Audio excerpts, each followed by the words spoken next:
Thanks for joining me here today. This will be my first ever YouTube video, so let's get right into it. Today, I'll just be making an eating spoon out of Canadian sugar maple. This was harvested from a branch that fell down off of a tree in front of my house from a storm. So I just went out with my pruning saw and took what I could use. Neighbor was happy because there was less for him to have to clean up, and it was free. Free and convenient. That's a big plus. That's the beauty of this craft. Of course, the tools can be expensive, but the wood is free. And the tools are an initial investment, of course, but after a while, you get their value's worth for them. They provide years and years and years of joy to use, as long as you take care of them properly. So I'm just smoothing down the sides and seeing what's underneath the bark, seeing if there's any nasty knots, nasty surprises, any cracks in the wood, anything like that. Once I have those smoothed off, I'll take a look at the front. But instead of making a cooking spoon, I'm gonna just saw this in half and make a couple of eating spoons out of it. I enjoy making eating spoons. For me, they're a lot easier and they're a lot more enjoyable to make. It is satisfying to make a big cooking spoon, and people love them, of course. But I just prefer making eating spoons overall. So once I have this wood separated, I'll just decide which one is the better half to use. Not that they both won't get used. So let's take down the front. Now the reason I'm starting from the top instead of the other side is mostly just for the demonstration, but generally speaking, it's good to stay away from the pith, but you can do either. It's just what I do habitually. So down the front, I've noticed that there is some deformity in the wood. It's due to a little knot. Interesting note about knots that I learned, it's a failed branch that the tree has swallowed. I never thought of them that way before learning that. And there's that little knot. Knots cause the grain to be all wonky and unpredictable and crazy. So generally speaking, the grain flows all the way down nice and smooth from one end to the other. When you introduce a knot into the picture, it makes it wavy, unpredictable. It causes some tear out and other potential problems.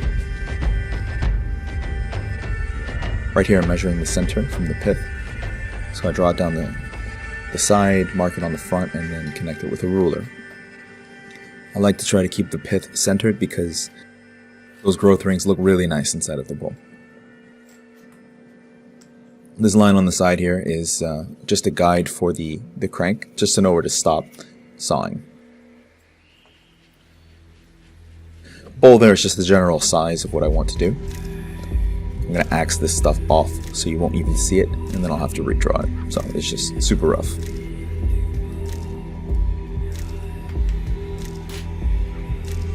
This is a Silky Gomboy folding pruning saw, and it works really, really well. Nice and easy. That's it for the saw. Back to the axe. So when I'm axing out the blank, whether it's on the front or the back, I take off the corners on each side. See how the grain's all wonky there because of that knot. I think we could still work with it though. So I'll take it down on each side, right up to that line. It leaves a ridge line in the middle, which I'll then flatten down and take right down to the crank. So right there you just saw me mess up. I overshot and I hit the front part and it hacked off a bit which wasn't supposed to be hacked off. But the reason I'm still going is because I want to show you that even with many mistakes, it doesn't equal the end and you don't have to waste a blank. There's usually something that you can do to preserve it and keep it. So I just took a quick look at it right there and I decided that it's still usable. So The bowl will be shallower than I intended, but still very much usable. So bracing it right here and axing straight down ensures that I don't hit my wrist and I don't hit my hand. You just gotta make sure you're axing straight down and that you don't overshoot. You're not doing wild chops. They're very controlled, especially when you get the hang of it. Alright, so just going to draw the spoon template again real quick. Using a ruler like this helps to keep things symmetrical because you'll have a center line and then you'll have either side of it should be as symmetrical as possible. So measuring lines really helps with that.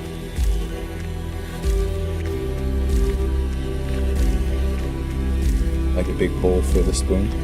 It makes it nice and versatile.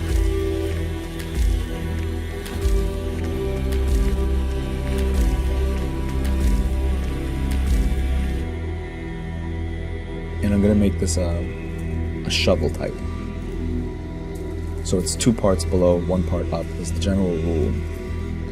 This ensures that there's not too much above the crank and there is enough below to hold a good scoop of food.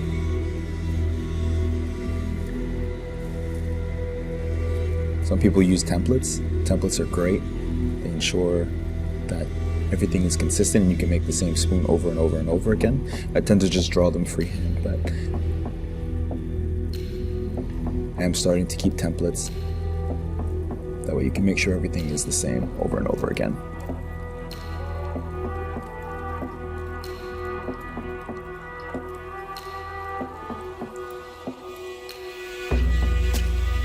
You can use the ruler to draw each side of the handle, but I'm just freehanding it right now. And I leave extra room for mistakes.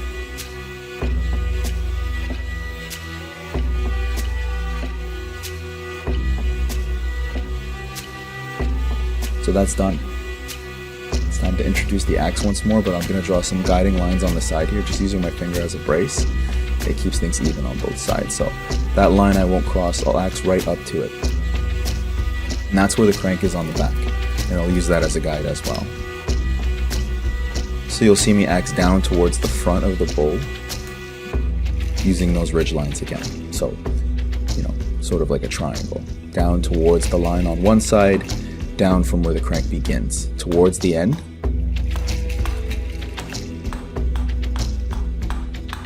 And same for the other side.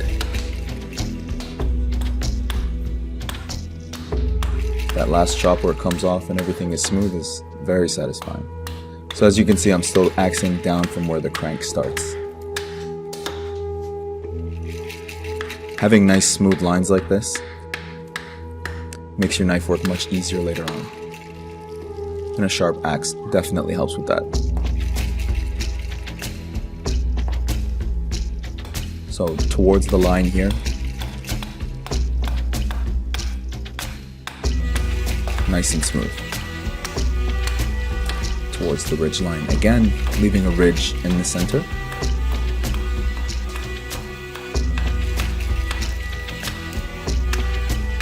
Good stuff. Now I'm just going to take down that ridge line. That brown part you're seeing here in the center is the pith. And you have to remove all the pith. Pith will cause cracking sometimes. It will separate from the wood.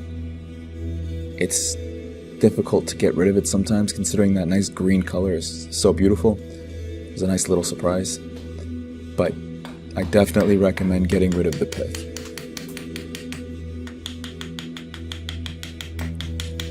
Alright, just thinning it out a bit more.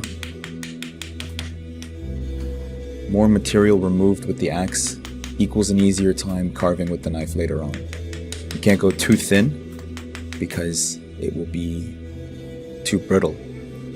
So there's a balance. Enough thickness that it's strong and keeping it thin enough that it looks nice and professional. Too bulky sometimes is not too nice. So now I'm taking it right to the lines, and then I'm going to introduce the saw once more. Thinning out the back as much as possible.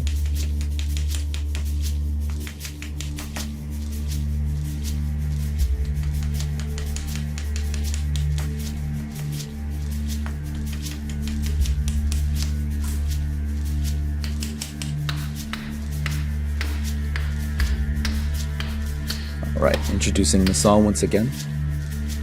I'm going to saw some stop cuts. I do 2 on each side, and then saw right through that pesky knot right here, and hope that it doesn't cause us too much trouble when we introduce the knife later on. So always leave some space above the line. Don't go too far, you'll go over your line, and that's not good. But as you'll see here, I totally go over the line. But that's exactly why I left the neck so thick, to leave room for mistakes like that. Alright, back to the axe. So, bracing it against the block, angle your blank down and chop inwards towards the neck, and it'll hit that first stop cut. Just chopping straight in and prying out. So chop and pry. You'll see me doing that a lot. So chop in and then pry out. Sometimes it just pops out by itself, but I'm going to chop in and pry out. Keeping things nice and controlled. You're using the weight of the axe itself to do most of the cutting.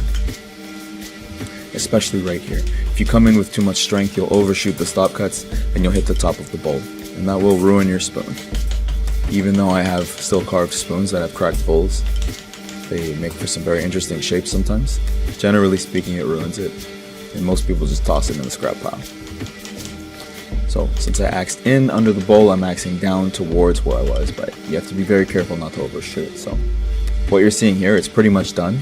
You can just take it to the knife now and it'll be over, but you know, the more material you remove with the axe, the easier it is later on during the knife carving stage. And right here I'm doing some bump cuts, so you just hold it towards the line and bump it down. Very useful for the bowl.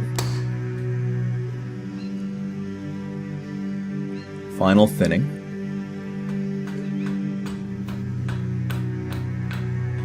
Let's take a quick look and see where we have to thin any more. A little bit more underneath the bowl towards the neck. You know that knot's going to be trouble, but I always do it to myself. I think it should be okay. That it's just a little note, so I could be wrong. It's happened many times.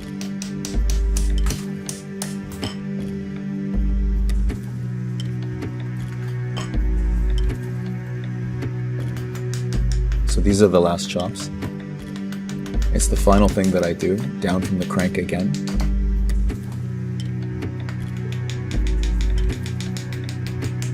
That's about it. Let's inspect the final result.